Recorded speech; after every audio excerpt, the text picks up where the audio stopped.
بسم الله الرحمن الرحيم. وقضى ربك ألا تعبدوا إلا إياه وبالوالدين إحسانا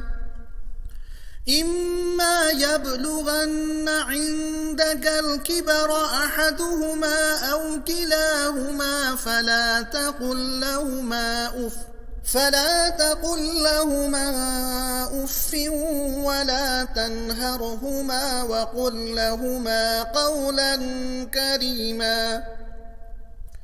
واخفض لهما جناح الذل من الرحمة وقل رب ارحمهما كما ربياني صغيرا ربكم أعلم بما في نفوسكم إن تكونوا صالحين فإنه كان للأوابين غفورا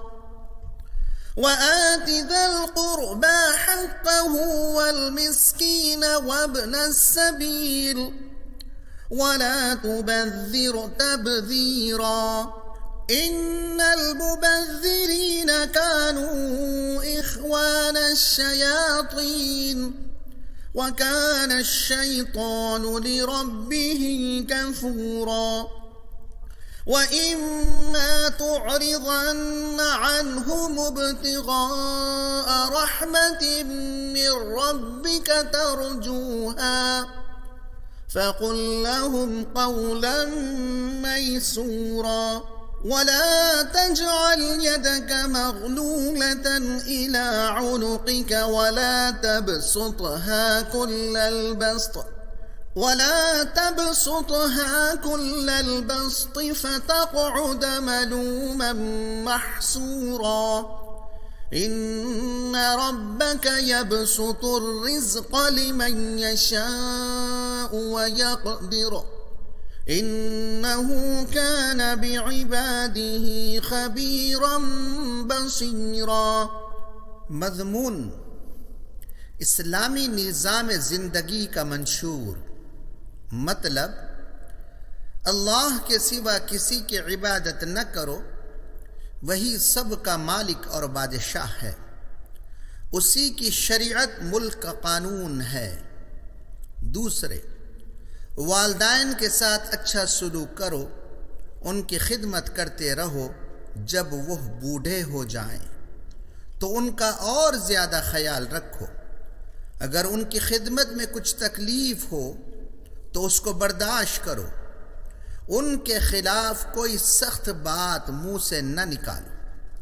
عاجزی اور ادب کے ساتھ رہا کرو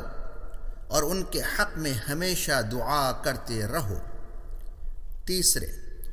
رشتہ داروں، محتاجوں اور مسافروں کو مالی اور اخلاقی مدد پہنچایا کرو۔ چوتھے، اپنے مال کو لغو اور بیہودہ کاموں میں صرف نہ کرو، فضول خرچ لوگ شیطان کے بھائی ہیں۔ پانچویں، ضروری کاموں میں خرچ کرتے وقت بھی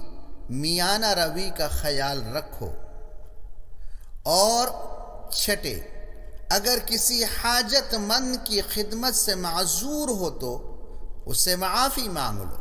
اللہ تعالی اپنے بندوں کے حال سے اچھی طرح واقف ہے، ہر شخص کی حالت کے لحاظ سے